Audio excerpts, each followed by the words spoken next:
E aí, pessoal, como estamos? Hoje o Lê Comigo vai ser uma versão diferente, pois o texto é bem curtinho, então dá para poder fazer as duas partes juntas. Se vocês gostaram dessa versão, de que a gente vai fazer com que seja em um vídeo só, ao invés de ser separado em 3 partes, deixa nos comentários para poder saber e produzir mais alguns dessa forma.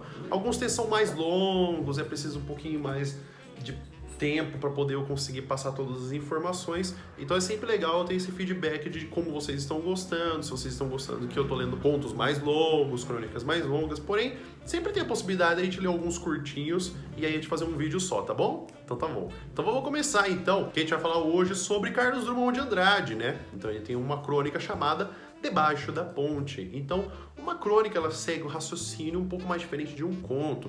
Uma crônica ela vai falar sobre relatos do dia a dia. Não existe um elemento do fantástico, é mais uma acusação sobre padrões e perceber que quando a gente vai ter uma crônica, há uma necessidade do autor, ele está olhando de forma crítica o que a sociedade faz de todo dia ter a mesma situação.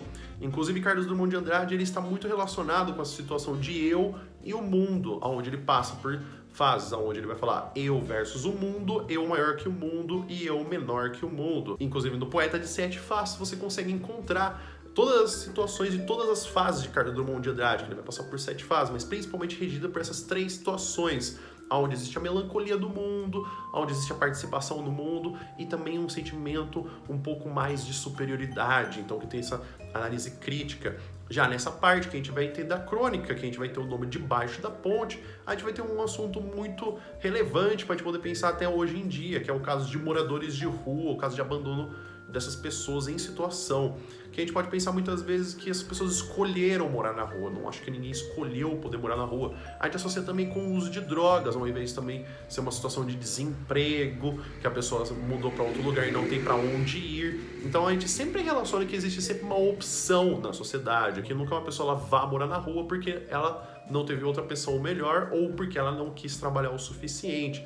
Carlos Drummond é muito bom para poder fazer essas relações de conseguir pontuar o que a gente faz tanto no nosso dia a dia. Ele foi cronista por muito tempo, ele escreveu muitos anos crônica, desde novo, ele participou muito do jornal, ele escreveu por muito tempo, então assim, ele tem uma noção de que essas coisas do cotidiano, essa noção do jornal, de falar sobre as coisas do dia a dia e colocar isso no contexto de crônica é altamente importante. O conto ele já vai mais pelo fantástico, ele pode também pegar algumas coisas de ficções, então ele não fala muito sobre a realidade como de fato ela é. Já o Carlos Drummond, utilizando a crônica, ele consegue utilizar e pontuar esses erros, coisas que a gente acha tão naturais que na verdade não deveriam ser naturais. Com a visão de um autor, a gente consegue justamente analisar que deveríamos prestar atenção, pois isso é uma coisa de todo dia e a gente não tá nem aí para o que está acontecendo com esse tipo de tema. Vamos acompanhar que eu vou lendo com vocês e a gente vai pontuando o que seria interessante para a gente ver de cada uma das coisas.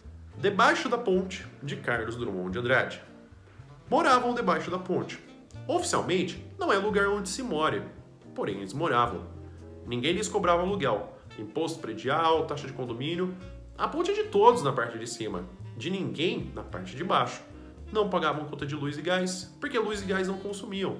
Não reclamavam contra a falta d'água, raramente observada por baixo de pontes.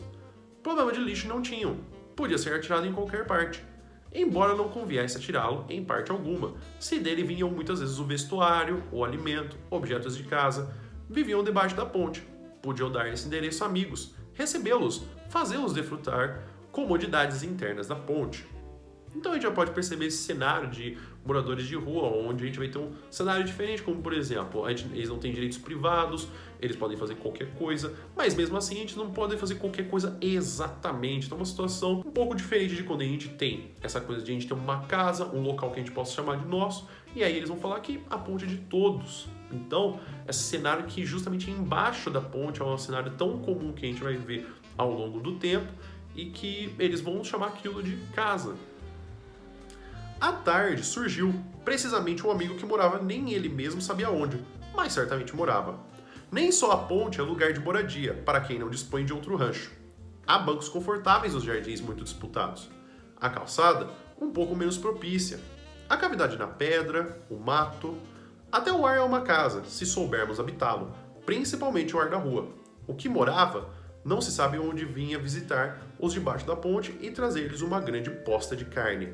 Então a gente já pode perceber que já começa a acontecer uma coisa que vai dar o gatilho para a gente poder começar a ter essa leitura dessa história. Então tem aquela normalidade, tem o lixo, aquela condição, e de repente a gente tem a virada da história, que é a apresentação de uma posta de carne, um pedaço de carne que eles vão para poder mostrar que a situação mudou. Nenhuma história é escrita do nada, sempre a gente tem essas normalidades. A crônica trabalha com essas coisas que mudam da realidade, né? Então se a gente for perceber essa realidade que muda dos moradores de rua, é que finalmente eles acharam comida, acharam carne.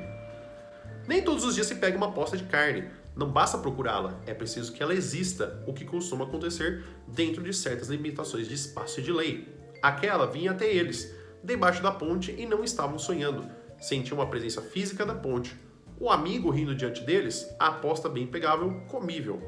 Foram encontrados no vazadouro, supermercado para quem sabe frequentá-lo.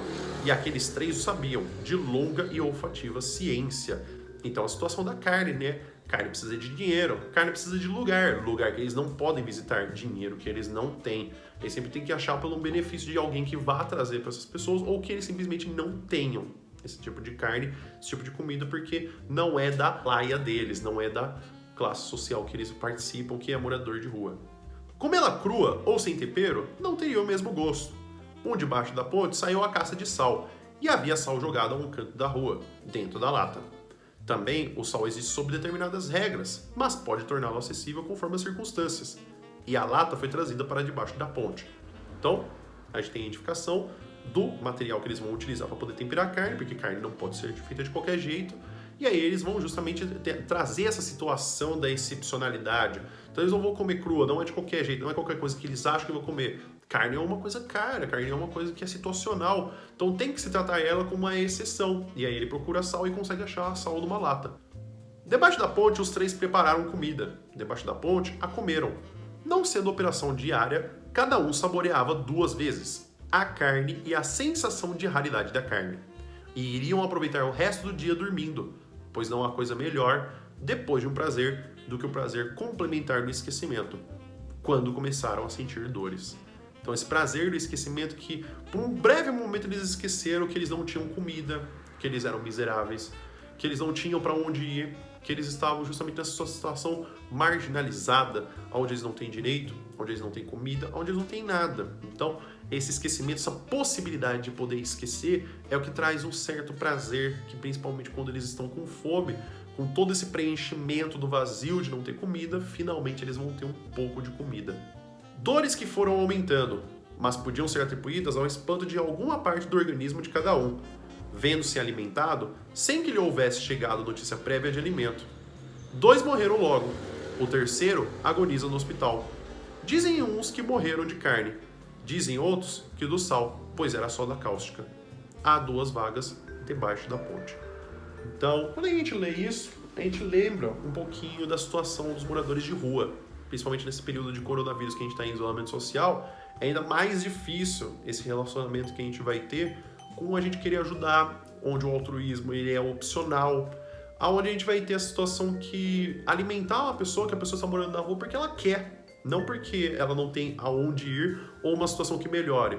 Quando a gente fala para um mendigo vai trabalhar, mas que empresa aceitaria um mendigo? Que lugar que aceitaria ele? Será que qualquer lugar aceitaria ele? Será que qualquer lugar contrataria uma pessoa que mora na rua?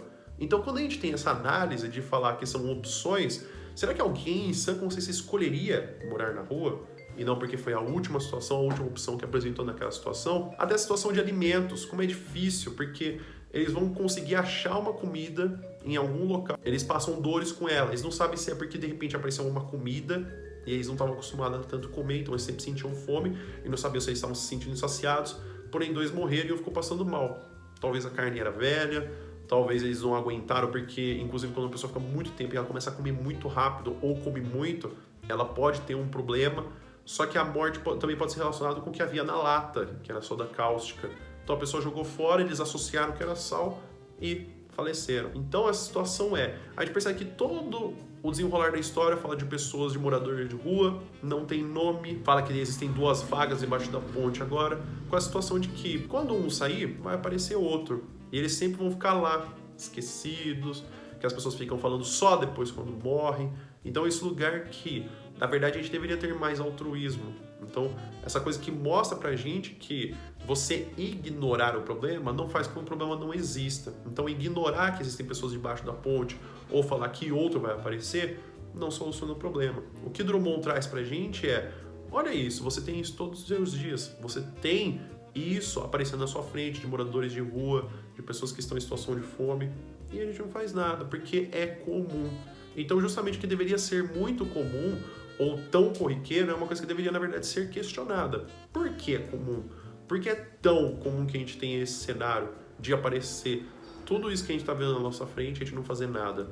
E quando a gente termina a história, a gente até pensa, poxa, tadinho, mas a gente pode sair da história e depois não fazer nada. Não é que você tenha que fazer agora um monte de doações. Não é que agora você tem que sair e pegar todos os moradores de rua e trazer para sua casa. Porém, a cidadania ela começa a partir do momento que a gente começa a criticar e questionar esses costumes que nós temos. A partir do momento que a gente questiona, será que a gente poderia fazer alguma coisa? Ou será que eu sei que eu posso me informar mais sobre isso? Ao invés de ficar alienado que você não tem culpa nenhuma disso, é um primeiro momento para a gente poder fazer cidadania. Não é que a gente tem que resolver todos os problemas, mas a gente também pode identificar os problemas e, inclusive, até amenizar situações. A gente não está falando de uma situação messiânica de tipo, temos que acabar com a fome de todas as pessoas que estão em situação de rua. Não é isso. Existem pessoas que podem cuidar disso. E cabe a gente conseguir justamente identificar quem tem que ajudar, quem tem que solucionar e quem pode fazer isso. Se você pode, beleza. A gente vai justamente fazer com que sempre que a gente seja possível amenizar os problemas, a gente consiga fazer isso. Tá joia? O que vocês acharam? Você tem algum comentário? Acharam legal a leitura? O que vocês acharam do conto? Já tinham lido? Já não tinha lido a crônica?